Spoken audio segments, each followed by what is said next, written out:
Boa tarde a todos que estão aqui assistindo a gente. Eu sou Milene Coura e sou jornalista.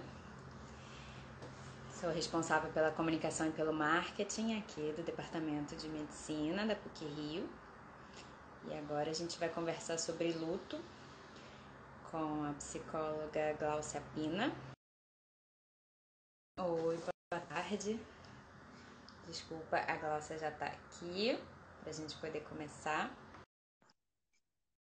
Só esperando mais um pouquinho. Olá!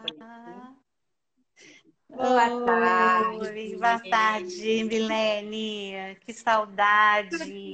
bom? Tudo Que bom? saudade!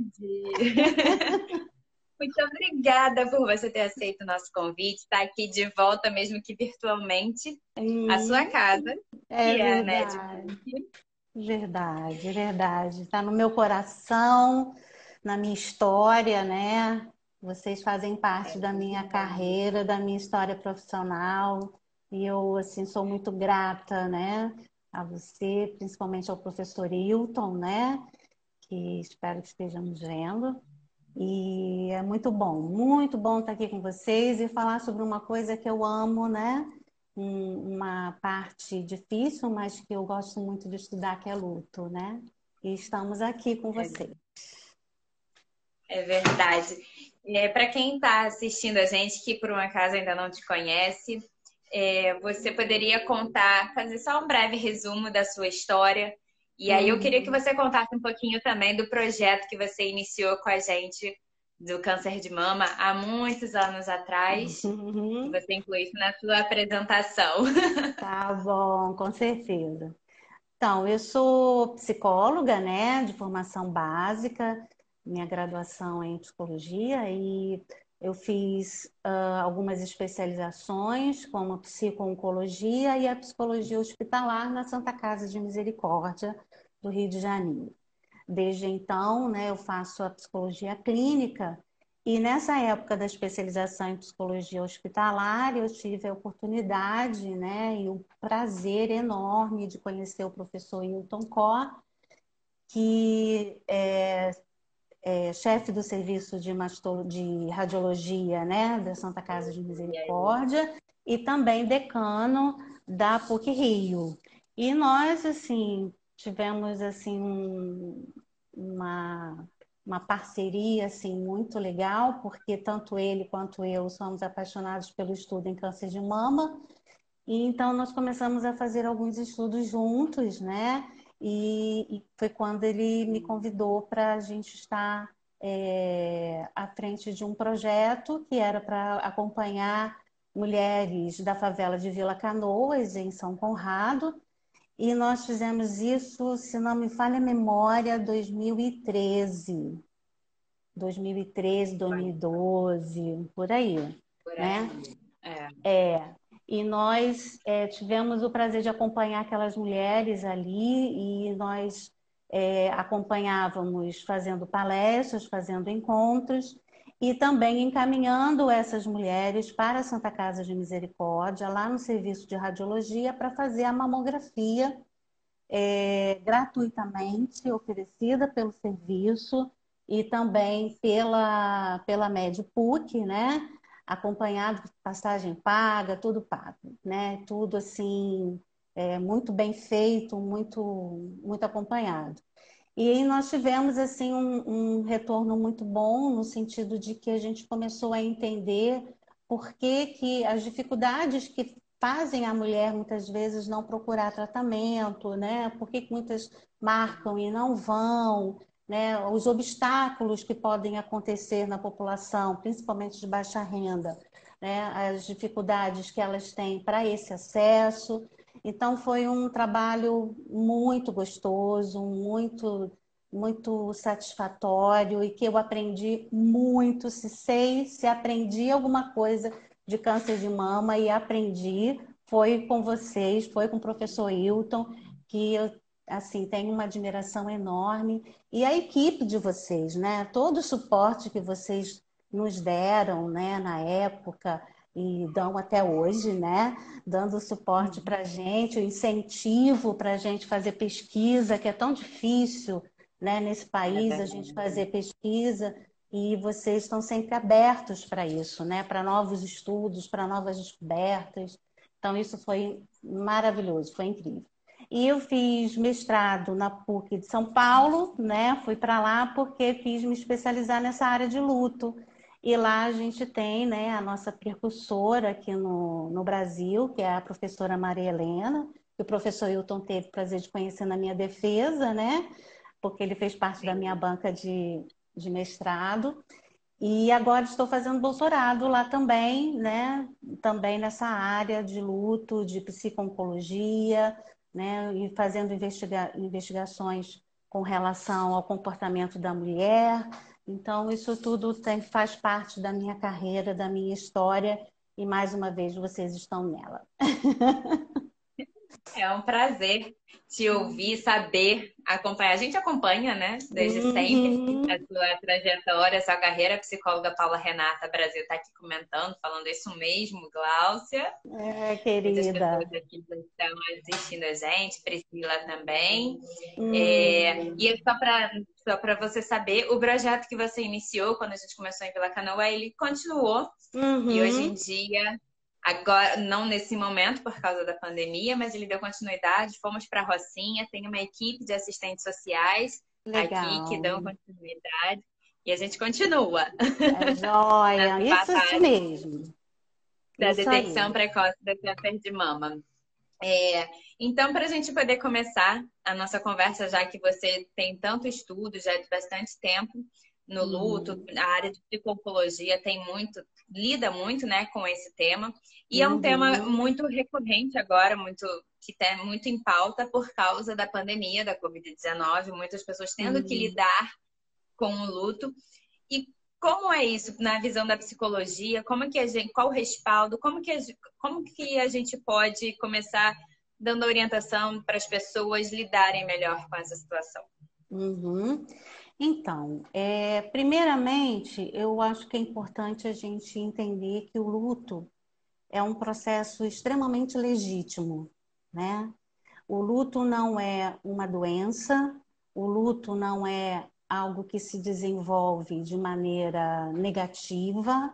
O luto, ele é real, né? É um processo que que acaba sendo desenvolvido, instalado a partir de uma perda, né? Uma perda significativa, não necessariamente só por morte, e isso nós estamos vivendo nesse momento, são várias perdas. A perda por morte podemos talvez considerar a mais impactante, mas nós estamos tendo também perdas dos nossos relacionamentos sociais, nós estamos tendo perda do nosso ambiente de trabalho. Isso tudo pode instalar em mim, né, esse processo de luto, né, dessa perda, desse rompimento, que inclusive foi um rompimento repentino, nenhum de nós estávamos esperando isso acontecer, novo, né? Nós temos aí gerações que nunca viveram situação tal como essa que nós estamos passando agora. E, na verdade, Milene, assim, e todos que estão escutando a gente, o importante para cada momento que eu viver um luto é eu reconhecer que isso está acontecendo comigo, que eu sinto a falta, que eu sinto a perda, que eu sinto esse rompimento desse vínculo. Porque a partir do momento que eu começo a me comportar de uma maneira tipo, não, eu tenho que ser forte, né? Nesse momento, não, eu tenho que recomeçar a minha vida, eu tenho que dar um jeito, eu não vou, né, ficar assim, não vou ficar assado, né, não vou ficar triste, como se isso fosse um absurdo, como se isso não pudesse, como se isso não fosse autorizado, né? E nós temos, né, na nossa sociedade muito essa cultura de não autorizarmos, né, nem o luto do outro e nem o nosso próprio luto, como se isso fosse um movimento de fraqueza, né? Estar em luto, estar enlutado é uma fraqueza, quando na verdade eu preciso validar esse sentimento de tristeza, de apatia, de sentimento que me gera quando eu perco alguma coisa, para que eu não venha a adoecer, né? Lá na frente, principalmente, que é quando as coisas começam a aparecer mais. Então, nessa pergunta, como lidar com o luto? Inicialmente é reconhecendo, validando esse luto, validando essa perda que se tem, né, que se teve, e começar a lidar com ele de uma forma real. Não é algo, ele não é, não, a gente não toca no luto, a gente não tem remédio para o luto, né?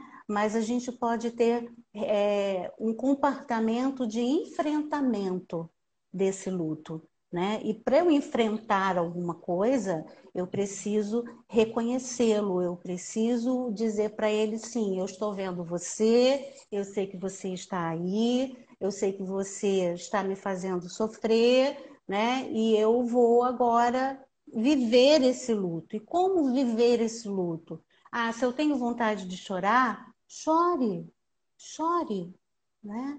Você tem vontade de voltar inicialmente, por exemplo, você perdeu alguém muito importante, de ver uma foto, de colocar um porta-retrato com essa pessoa num lugar, né, adequado, coloque. O que a gente precisa estar atento e observar é se esse comportamento de fixação, né, no luto vai se durar vai se perpetuar por muito tempo, né? Eu ia te Ou perguntar se existe um ah, tempo médio ou que seja considerado, não sei se normal não seria a palavra, mas se tem um tempo médio que seja uhum. considerado aceitável para viver o luto? Então, a gente pode chamar talvez de um comportamento natural frente ao luto, né? Pode É, ser. que Uhum. que a pessoa comece a viver esse luto. Vamos colocar aí em termos de 6 meses, 8 meses, um ano, entre 6 e 1 ano, mas não tem tempo, né? Não tem como a gente estabelecer um tempo para isso. Porque se hoje eu perco alguém importante por morte, né?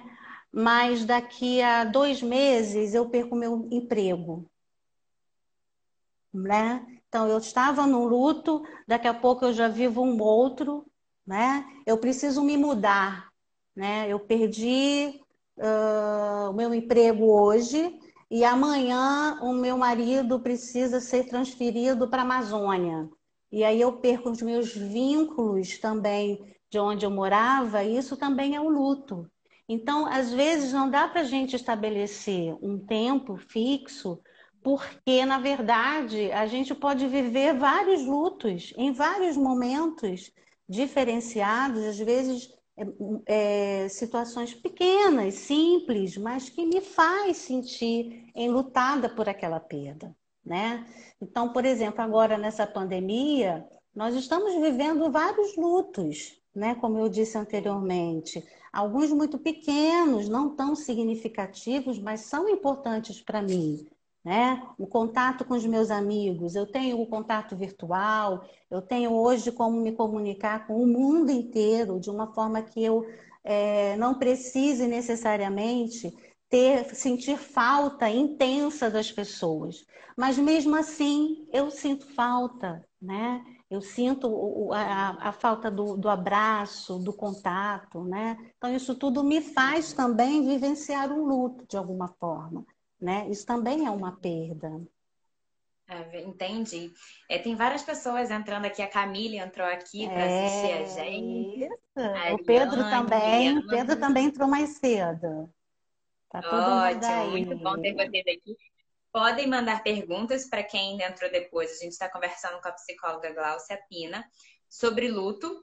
E aí a Márcia comentou aqui em cima do que você está falando, ô Hum, Gláucia, que uhum. aconteceu com a irmã dela.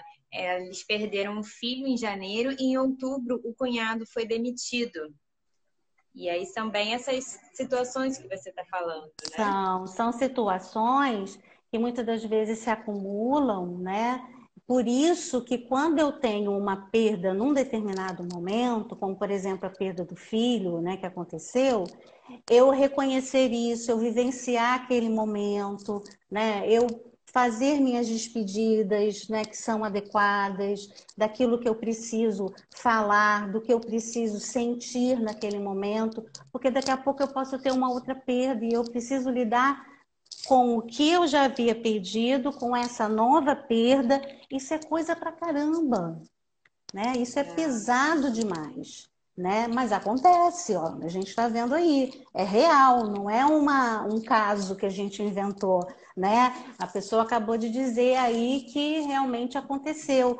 E a gente fica difícil por isso determinar o tempo, porque a gente pode ter esses eventos, né? Que realmente podem nos tirar pessoas e coisas que a gente acaba sentindo, né?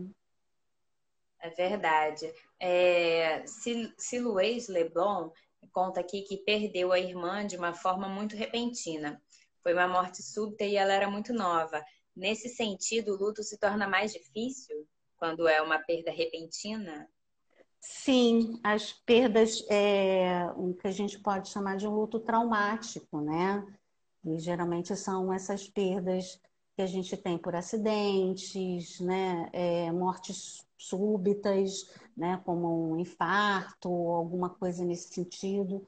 Então, o luto tende a ter uma certa complicação e ser mais difícil, porque você acaba não tendo assim um preparo, vamos dizer, né, do seu emocional para a perda daquela pessoa. Diferente, por exemplo, quando eu tenho alguém adoentado, uma situação muito grave e fica ali por alguns meses, eu de alguma forma, né, a gente já vai entendendo que o fim da vida daquela pessoa pode estar próxima, né? Então a gente já começa a elaborar algumas questões de despedida em relação ao luto, que é o que a gente chama de luto antecipatório. Eu vivo um A luto. Tabata até escreveu isso aqui, pedindo para você falar um pouco sobre o luto antecipatório.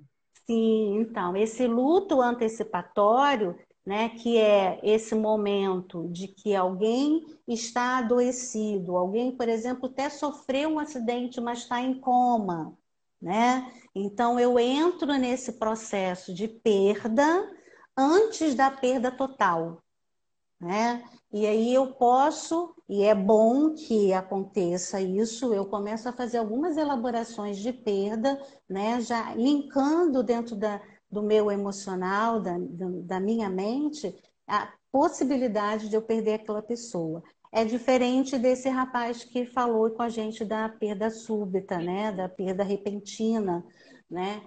Porque não houve tempo para uma elaboração, né? Não houve tempo para eu entender que aquela pessoa estava indo embora, né? Então, eu preciso, nessa parte do luto traumático, fazer principalmente esse reconhecimento que eu falei logo no início, né? Validar isso. Nesse luto traumático, para ele não complicar demais, eu preciso encarar aquela situação de uma maneira que eu minimize, né, essa dor, minimize esse impacto que essa morte repentina pode trazer para mim, entende? Então, assim, são dois lutos realmente que acontecem demais, né? Agora, por exemplo, na pandemia, a gente está vivendo, dependendo da situação, a gente pode viver um ou outro, né? Pode uma pessoa logo, inicialmente, morrer por Covid, assim como ela pode ficar algum tempo no CTI e a gente acaba vivendo essa despedida, né? Durante ainda a vida da pessoa. É verdade. Boa noite, Sinara, que entrou aqui para assistir a gente também. E a mesma pessoa Olá. que falou sobre o luto traumático, ele pergunta aqui qual apoio é o mais importante para ajudar uma pessoa que está vivenciando o luto? Não entendi. Como apoio? Qual Como. apoio? Qual apoio que quem está próximo a alguém que está vivenciando o luto, qual apoio que ela pode dar para a pessoa que está Ah, sim. sofrendo? Aham. Então, a gente tem o costume, né? O hábito, muitas vezes, de quando alguém perde uma pessoa, a gente dizer meus pêsames, né? Meus sentimentos, né? A gente tem em nós que tentamos consolar, acolher a pessoa enlutada, e dizendo para a gente assim, meu Deus, o que que eu vou dizer, né? O que que eu vou dizer para essa pessoa agora? Né? Deve ser esse incômodo, né? Essa inquietação dele. O que que eu vou dizer? Muitas das vezes, na grande maioria, nós não sabemos realmente o que dizer, né? E não precisa dizer alguma coisa, né? Eu preciso estar próximo dessa pessoa, eu preciso me oferecer como um apoio, né, para eu estar junto dela. Palavras não vão consolar, né, a pessoa nesse momento. E às vezes, como você não sabe o que dizer, é bom que não diga, porque às vezes você vai dizer alguma coisa que pode magoar, que pode entristecer, que pode gerar raiva na pessoa. O negócio já está complicado, né? A pessoa já está num momento extremamente delicado. E aí chega alguém, né? Aquelas coisas sem noção, né? A pessoa chega e fala algumas coisas que não vão contribuir. E, na verdade, quem está em luto quer um abraço, né? Um abraço bem apertado, bem profundo, bem presente, né? Para que a gente possa se sentir realmente acolhido, né? Quem está em luto, né? E quando a gente vê o outro enlutado, mexe com a gente também, né? Mexe com a nossa finitude, com as nossas perdas. Sim. Aí, por exemplo, aí eu te pergunto, e nesse Hum. momento que a gente está vivendo em isolamento social, que a gente não pode dar o abraço tão importante, tão acolhedor, né? A gente não Uhum. consegue estar presente, não, pelo menos não deve, né? Pelo menos por Uhum. enquanto. Como fazer? Como ajudar alguém? Como dar esse apoio para a pessoa, mesmo que à distância? Uhum. Então, Milene, a gente tem discutido muito isso nos nossos estudos, nas nossas conversas, nós especialistas, e a gente realmente está vivendo um momento de mudança de comportamento, né? Não só o andar na rua com máscara, né, é diferente, mas o processo de morte, o tipo de morte, os tipos de perda também são diferentes. Então a gente precisa se adaptar. Nesse momento em que eu não posso abraçar, em que eu não posso, como você falou, dar um aperto de mão, pelo menos, né, e dizer estou aqui com você, né, nós temos hoje recursos que nos facilitam, como, por exemplo, uma chamada de vídeo, né, ou uma mensagem. Temos o WhatsApp, temos o Messenger, temos um e-mail, temos, enfim, né? Uma mensagem que eu possa mandar para essa pessoa e dizer que eu estou, né, com ela, eu estou em pensamento com ela, né? Então, o estar junto, muitas das vezes, não, às vezes você está junto da pessoa, não é isso? Vamos tirar até o luto. Vamos tirar o luto um pouquinho e vamos no dia a dia. Às vezes você está rodeado de gente, né? Mas você está se sentindo sozinho. Ou você está com alguém, mas você não está. Você está conversando com a pessoa, sua cabeça está em outro lugar. Você não está com ela ali, né? Então, nós temos esses recursos hoje que nos facilitam, né? Então, é utilizar esses recursos que eu posso ter, né? De mensagens virtuais para que eu possa estar junto dessa pessoa. É o recurso que nós temos hoje, né? É verdade. A Rose Kelly perguntou se o luto prolongado pode virar uma depressão.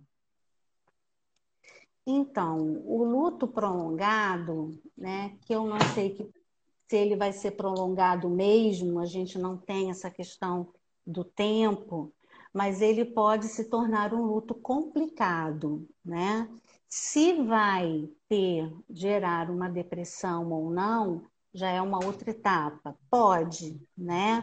Porque a pessoa, a grande maioria, o que que acontece? As pessoas vão se excluindo, né? Dos grupos, vai se excluindo do seu trabalho, o trabalho começa a faltar ou começa a não render tanto quanto deveria. Dentro de casa, só vive sozinho. Então, pode acontecer isso, porque a pessoa fica tão dentro daquela despedida que ela não consegue fazer, que ela começa a ficar mergulhada, né, nesse luto. E aí a gente diz que essa pessoa pode estar num luto complicado. E esse luto complicado pode gerar adoecimento, né? Ele pode gerar uma série de comportamentos que não condiz com o comportamento natural daquela pessoa. E aí a gente vai precisar, nesse momento, principalmente, vamos precisar de ajuda, né? Ajuda profissional de preferência. Já ouvi relatos de pessoas que, assim, tiveram perda, né, familiar, e aí não viveu o luto, né? Não se permitiu por questões de cuidar da família, do restante, né? De repente perde o pai, precisa cuidar da mãe, não vivencia o luto e depois começa a ter diversos sintomas que chegaram a ser diagnosticados como depressão, no meu Sim, caso, sim. e foi tratado como depressão e melhorou, e que deu sintomas físicos até, de dor Uhum, muscular, essas coisas. uhum. Não se permitir vivenciar o luto pode desencadear as outras questões, outras doenças? Pode sim. Na verdade, o luto, como ele é um processo, eu vou ter momentos em que eu vou estar na perda, né, chorando, lamentando, pensando, né, em off com relação àquela perda, àquela pessoa. E em alguns momentos eu preciso fazer uma restauração da minha relação com o mundo, minha relação com o outro e a minha relação com essa perda. Se eu não faço esse vai e vem, né, e eu fico só na perda, né, isso pode gerar complicações, como a gente falou agora na pergunta da Rose, complicações no meu comportamento que podem gerar outros tipos de adversidades psíquicas, psiquiátricas, né? Por isso, hoje, a gente não diz que o luto é uma doença, uma patologia. O luto não vivido, o luto não desenvolvido, né, de forma mais positiva, ele pode gerar outras doenças, sim, né, doenças que podem trazer complicações para o meu comportamento. Mas o luto em si não é a doença. Isso é importante a gente frisar. Existem sintomas ou sentimentos ou comportamentos que caracterizem o luto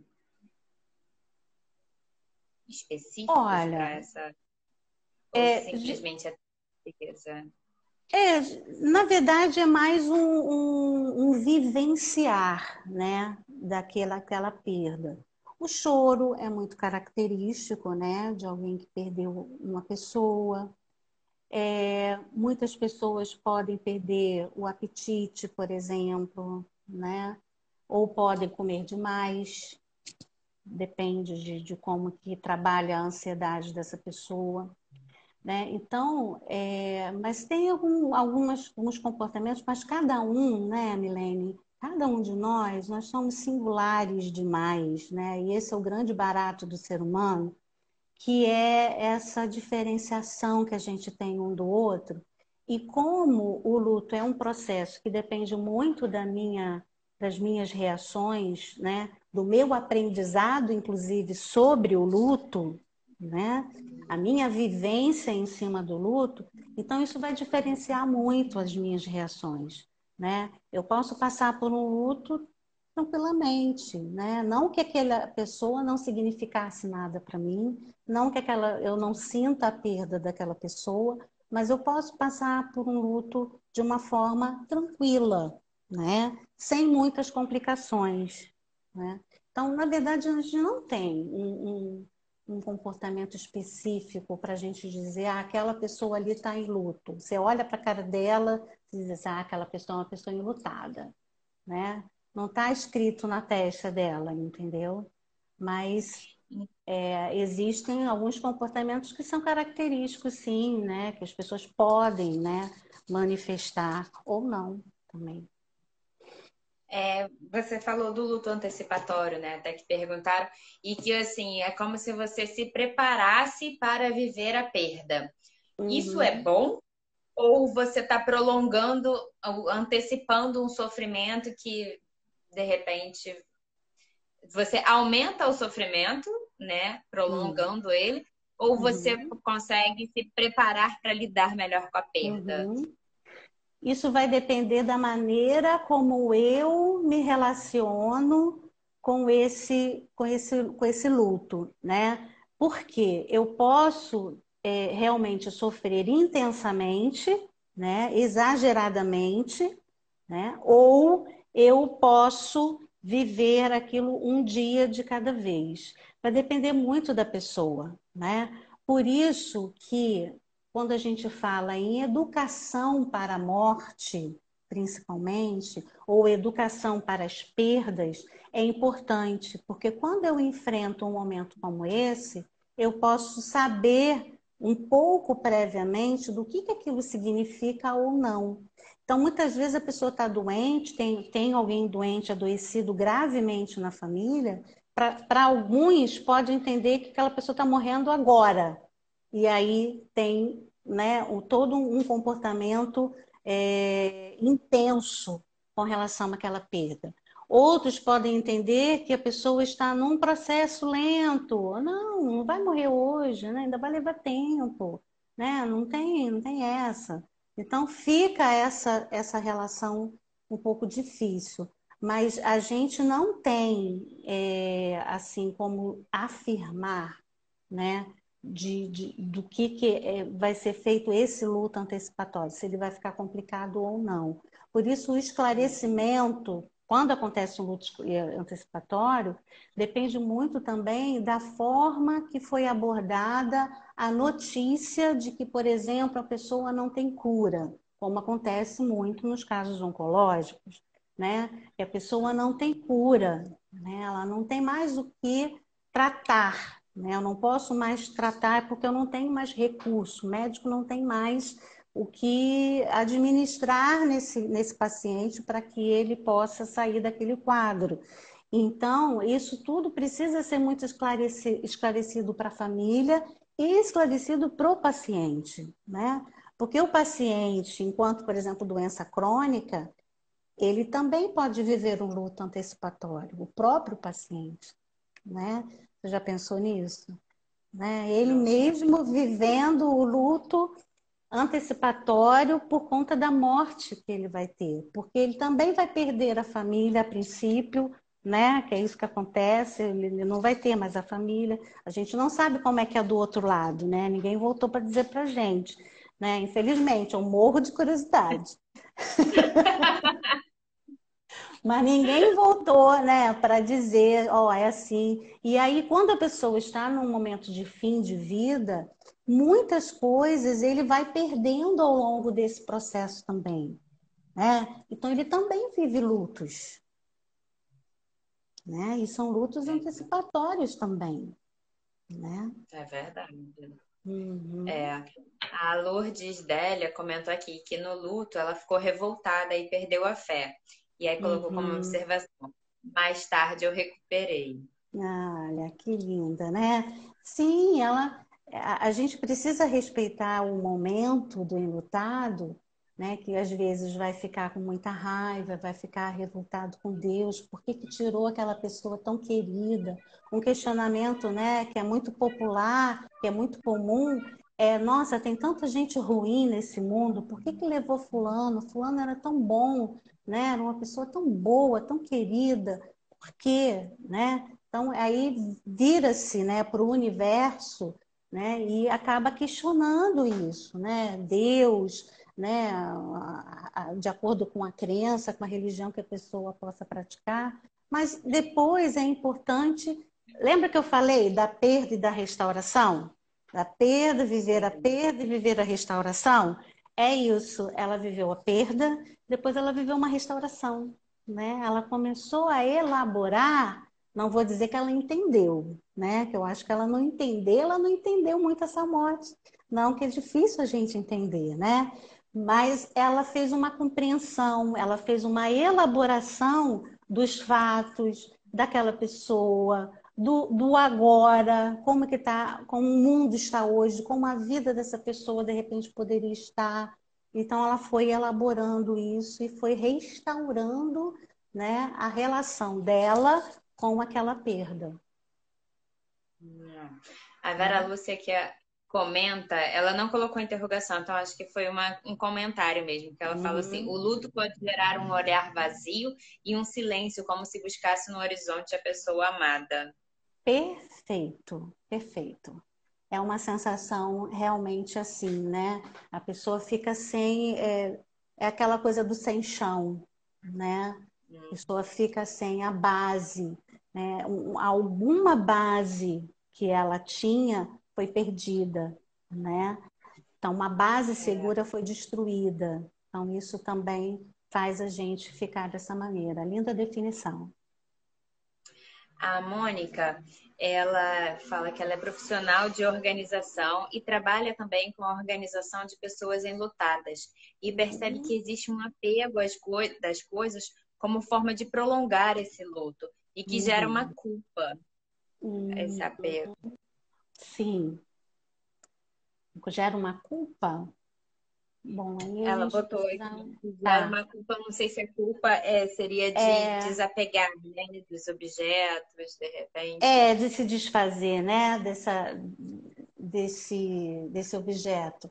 É, pode, de repente, a pessoa se desvincular totalmente, né, das coisas do outro, né? E, tipo, jogar fora um bem que, de repente, a pessoa gostava tanto, ou doar, né? Passar para alguém aquele objeto, né? Como se você estivesse se desfazendo, né?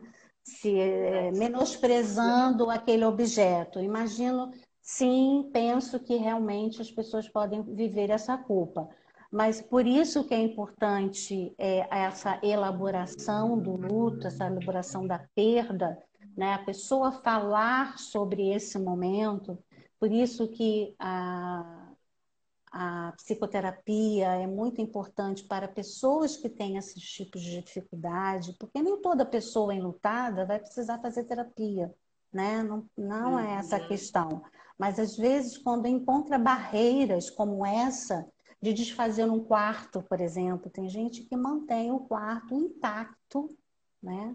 Da Como se a pessoa maneira fosse voltar a como qualquer momento. aquele morto deixou, né? Como aquela pessoa ali, como se a pessoa fosse voltar, ou pode ser como se a pessoa fosse voltar, pode ser por essa questão, não, é um respeito ao espaço da pessoa, que a pessoa se foi, mas a pessoa já foi, a pessoa já morreu.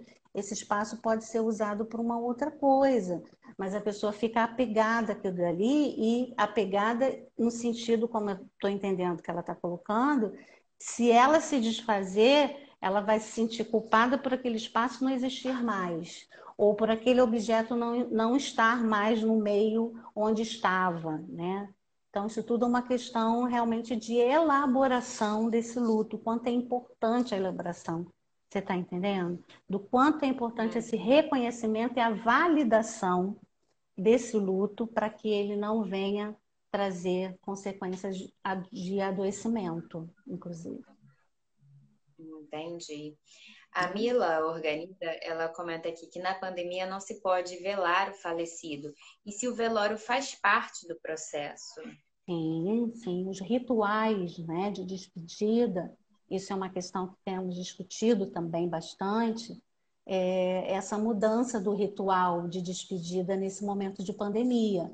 em que as pessoas não estão podendo, né, estar junto daquele morto, fazer as suas homenagens que são necessárias. E aí a gente volta, Milene, para aquela sua colocação também. Nesse momento a gente não abraça, a gente não pode estar junto. E aí nessa questão da despedida do ritual, que é fundamental, né? A gente pode viver alguns momentos um pouco diferentes, né? Existem lá nos Estados Unidos, se não me engano, acho que na Inglaterra também aconteceu, uma colega estava compartilhando isso, que houve um velório em que foi passado para várias pessoas por vídeo, né? Tipo Zoom, né? Tipo WhatsApp, com a quantidade que cabe, né? Etc. Né? Para que as pessoas pudessem estar fazendo as suas despedidas naquele momento. Ela não estava presente, mas ela estava fazendo a sua despedida. Porque o velório, né, como a gente faz culturalmente, né, aqui no Brasil, é importante, porque ele tem um significado, né, que é justamente esse, tem um significado religioso, né, de que as pessoas podem, pela religião, entender que porque não fez o velório, porque não fez aquela despedida, aquela alma, né, pode não estar sendo elaborada assim, ou daquele outro jeito, os termos espirituais. Então, isso tudo é importante para a pessoa, né? Então, a gente precisa encontrar recursos para que eu possa, de alguma forma, fazer essa despedida dessa pessoa, né? Que seja você estar com algum objeto, né, de alguém que você acaba colocando como uma despedida, se desfazer desse objeto, por exemplo, como uma despedida, dando um adeus para a pessoa, é uma possibilidade, né? Esse velório virtual, né? Eu acho que os cemitérios, né, precisariam ter um pouco de assessoria nesse sentido, para poder adaptar, fazer uma adaptação, né? Porque realmente acontece, está acontecendo, né? Muitas pessoas, eu vi uma entrevista, uma reportagem com um rapaz que tinha perdido alguém da família, e ele falou, não, assim que terminar tudo, nós vamos fazer o velório, nós vamos fazer a despedida da minha mãe, do meu pai, não me lembro, nós vamos vir aqui no cemitério, né? A minha família toda vai vir e nós vamos nos despedir, né? Eles vão fazer esse movimento, né? Então, isso é extremamente importante, porque isso é uma ponta da elaboração, é uma ponta do reconhecimento de que realmente eu perdi alguém. Eu estou dando adeus a alguém, né? Que eu não vou ver mais. Sim. Entendeu? Gerou vários comentários de pessoas concordando e discordando. E aí, só para registrar que a Paty entrou para assistir a gente. Ô, A meu Patrícia também está amor, aqui. querida, um beijo. Saudades E imensas. aí, todos com muita saudade. Vamos lá, temos vários comentários, porque, por exemplo, a Pinha comenta que ela não concorda, porque para ela. Ah, a Paty aí, ó, comentando, mandando um coraçãozinho para você. E para a Pinha ver um filho desencarnado, que ela nunca foi no velório, que a filha faleceu e ela não foi, porque ela não aguentaria e que ela não Uhum, se arrepende. E que sim. tiveram pessoas conhecidas que foram Hum, ao velório dos filhos e se arrependeram muito. uhum. Então, e aí pergunta, aí a Joyce, é Joyce? Acho que é. Ela fala assim, não comparecer ao velório por medo de não suportar a dor é errado? E aí já teve gente que respondeu, não acho que seja errado, né? Cada um Uhum. sabe como lidar, né? Para cada pessoa de Sim, uma forma sim. diferente. Claro, claro. Quando eu falo, Pinha, que é importante, né, a despedida, o velório, é óbvio que é dentro das limitações e do que for suportivo para essa pessoa, tá? Então, assim, eu não tenho condições de ir ao velório do meu filho ou da minha filha, que eu, né, não tenho a mínima noção da dor que deve ser a perda de um filho, né? A gente tem pessoas que costumam dizer que a dor da perda do filho é uma das maiores dores que se pode sentir, e a gente precisa respeitar isso. E respeitar também quem não vai. De alguma forma, é interessante que em algum momento se faça essa despedida, né? Por certo, em algum momento, em alguma oração, em alguma fala, né? De alguma forma, houve esse desligamento, né? De E essa presença, despedida não pode de ser feita em alma. qualquer lugar, né? Como é que é? Não entendi. Falou. E que essa despedida pode ser feita em qualquer lugar, não Pode, não. necessariamente no Não, velório, né? não, não. Na verdade, o velório é um ritual, é uma forma pré-estabelecida culturalmente, né? Da maneira como a gente faz aqui. Tem lugares que fazem de forma diferente, né? Já tiveram épocas em que o velório era dentro de casa, né?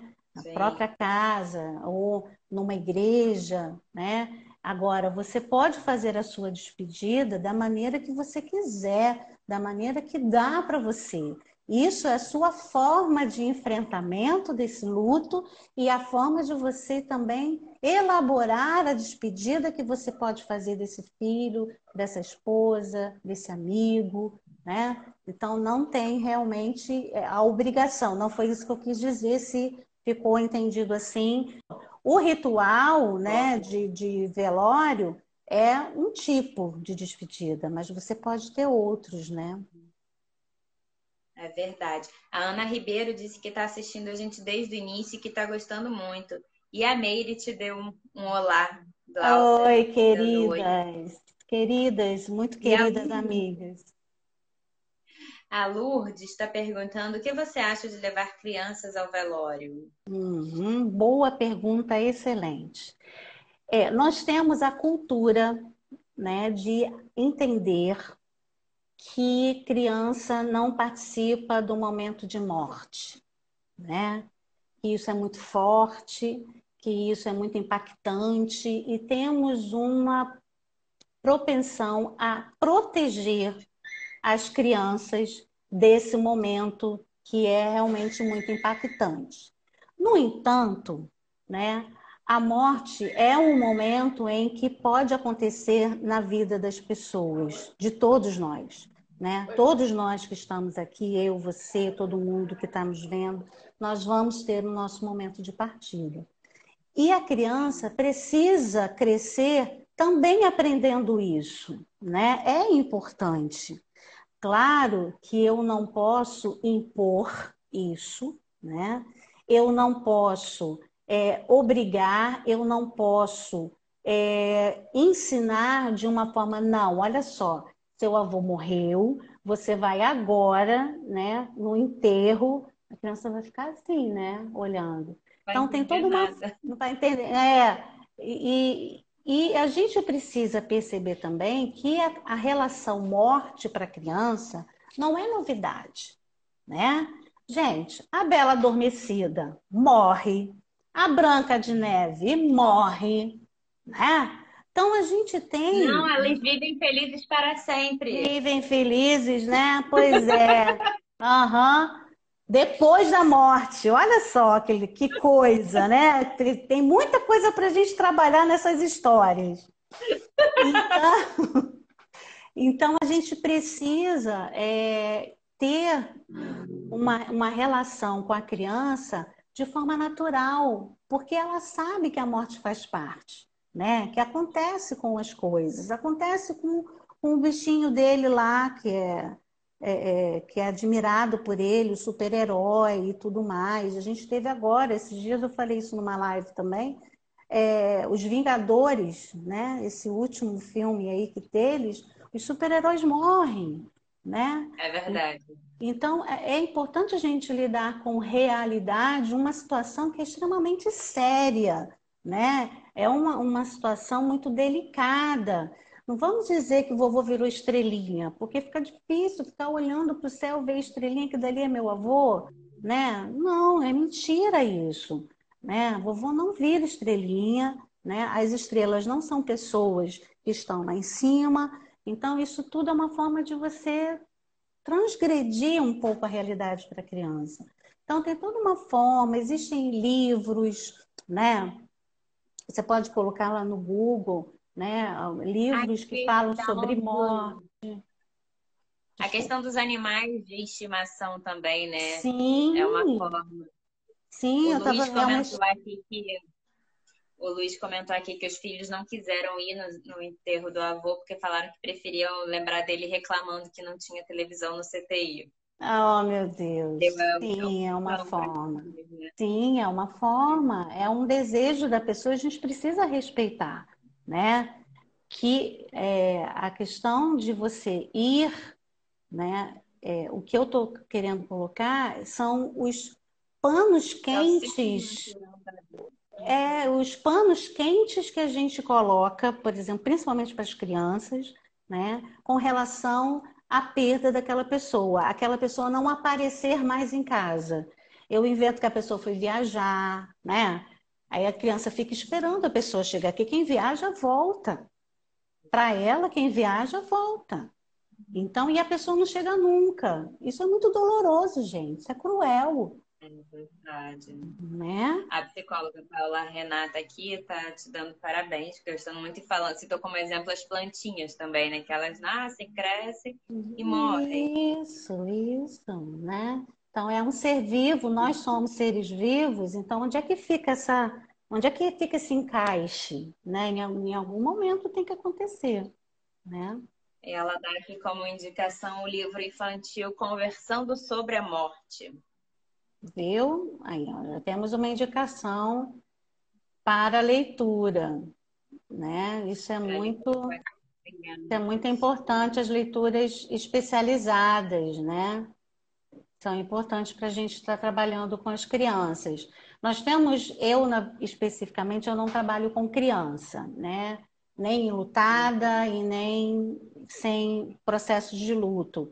Mas nós temos no Rio de Janeiro o Instituto Entrelaços, que é um instituto especializado em luto, com a Érica Palutino e a Cecília Rezende, né? Que são assim especiais, são profissionais extremamente gabaritadas e elas têm um braço do Instituto que é justamente o trabalho do enlutamento infantil, né? E é muito interessante. Entre lá no site, Instituto Entrelaços, né? E vocês podem estar acessando ali alguns artigos, algumas dicas, né? Tem cursos que podem ser, por exemplo, os profissionais da área de saúde podem fazer os cursos, é interessante que faça, né? Isso é bem interessante. E é aqui do Rio, né? Legal, legal. É, aqui a Silvia está comentando que não é correto romantizar a morte para as crianças, né? Que elas merecem saber a verdade pelos seus próprios pais. E a Márcia comentou que a sobrinha disse pro filho que o Hum. sobrinho tinha ido morar na Lua. E aí que ele continua esperando o pai voltar. Uhum. E aí é complicado. E tem outra dica de livro aqui também, O Dia em que o Hum. Pássaro Não Cantou. Ah, verdade. É lindo. Tem um vídeo. É das meninas do Quatro Estações, né? É muito lindo. Tem um vídeo. Vocês podem, acho que tem como acessar pelo YouTube esse vídeo. É Legal. lindíssimo, é lindíssimo. Deixa eu te fazer uma pergunta. Você citou a Uhum. questão de tudo que a gente que tem o luto pela morte e que tem o luto pelas perdas que a gente vive ao longo da vida, às vezes de trabalho, Uhum. o luto da liberdade que a gente perdeu agora com o isolamento, que a gente não pode. E aí, como é que você teria dicas para dar para a gente que está vivendo esse luto, né? Agora, não só o da morte, que acho que o da morte, não sei se ele é mais peculiar, se é mais difícil, mas esses outros lutos, como que a gente consegue lidar com eles e superá-los ao longo Uhum. da vida, né? Nesse momento, por É, exemplo, agora. então, Milene, a gente volta para a questão singular, né? De cada um vai enfrentar essas perdas de uma maneira diferenciada. Agora, o que a gente pode orientar, né, quanto a essas perdas, por exemplo, agora dessa questão da liberdade, né, é eu encontrar novas formas, né, eu encontrar dentro da minha casa, né, formas de eu me relacionar com as pessoas que estão comigo e aproveitar, principalmente, esses recursos que a gente tem hoje, que a gente utiliza tanto e que, nesse momento, estão sendo, assim, fundamentais, né? A relação virtual está sendo fundamental para a nossa sobrevivência, né? Eu fico Verdade. imaginando se nós não tivéssemos esse recurso, né? Então, hoje, com essa falta da liberdade, é você pensar no seu bem-estar, né? Por que que eu preciso estar dentro de casa e eu não posso sair? Porque eu preciso me proteger, né? Eu preciso estar bem. Você aproveitar e fazer novas programações com a sua família, coisa que de repente você não tinha tempo, né? E entender que isso vai passar, né? Um momento isso vai passar, né? Tem que passar, né, gente? Porque tá difícil, É. né? A Tá gente não difícil, sabe quando, mas fica difícil para vocês, fica difícil para psicóloga, né? Tá difícil para todo mundo. E a gente precisa realmente, nesse momento, também fazer esse reconhecimento. Lembra que eu falei no início? Validar essa minha sensação de que eu perdi. Nossa, eu estou me sentindo tão. No início, né? Muitas pessoas se queixavam. Nossa, eu estou me sentindo tão estranha, tão angustiada. Sim, a sua rotina mudou completamente, né? Tem semanas, tem dias que eu não coloco o pé na minha portaria, né? E isso é muito estranho, né? É uma é mudança de verdade. comportamento muito radical. Pessoas que, por exemplo, eu estou em Niterói, pessoas que saíam de Niterói todo dia e ia para o Rio. Agora não está fazendo esse trajeto mais, levava 3 horas para ir, 3 horas para voltar para casa, e agora está Verdade. dentro de casa o tempo inteiro, né? Então, são situações em que a gente precisa, por isso é importante a gente se autoavaliar muitas vezes, reconhecer as minhas limitações e também pensar, nossa, o que que eu posso fazer, né, nesse momento? O que eu posso criar, né? Vou conversar com a minha família, vou conversar com os meus amigos. Eu, por exemplo, eu tenho encontros quase que mensais, né? Eles estão me devendo, nós estamos nos devendo, que é um encontro com o meu pessoal de colégio, virtualmente. Aí cada um faz o seu lanchinho, né? Em casa e a gente se encontra virtualmente. É uma forma de eu estar junto desses meus amigos, né? Que eu gostaria de estar junto, num barzinho, num restaurante, ou na minha casa, né? Recebendo as pessoas. Mas nesse momento eu não posso, né? Eu estou impedida disso. Então é importante que eu crie, né? Realmente novas situações para eu poder fazer esse enfrentamento, né? Que é tão importante. É verdade. Olha, muito bom conversar com você. Infelizmente, nosso tempo está acabando. Ah, O pessoal poxa, está aqui trocando dicas de vídeos, falando aí. olha, que legal. Isso A aí, Eva, gente. acho que foi a Tânia que te mandou um beijo aqui. Oi, Taninha. Tânia, Eva, Meire, tá, a Márcia, o pessoal está trocando várias dicas aqui. Muito Que bom. joia. Esse Dentro de público é muito alguns gostoso. dentro de 1 minuto, acredito eu, no máximo, o Instagram vai cortar a gente, porque já Ah, atingiu. Já tem 1 hora que a gente está conversando e nem deu para matar a olha, saudade. não deu não, não deu não. Quero um Morrendo encontro de saudade. presencial assim que isso tudo acabar. Sim, estarei aí com vocês, viu? Para abraçar de verdade, aquele abraço gostoso. Tá É bom? verdade. Obrigada a todos que assistiram. E Glaucia, Imagina. só uma mensagem final para gente, que está todo mundo Hum. aqui te assistindo até o final aqui, que o pessoal gostou muito, interagiu a beça com a gente. Gente, um momento de luto é um momento de crescimento. É um momento em que a gente 20 segundos, vai rever desligar, a vai nossa cair. vida. Então, revivam o luto de vocês. Intensifiquem esse momento de modo que você consiga sair dele melhor.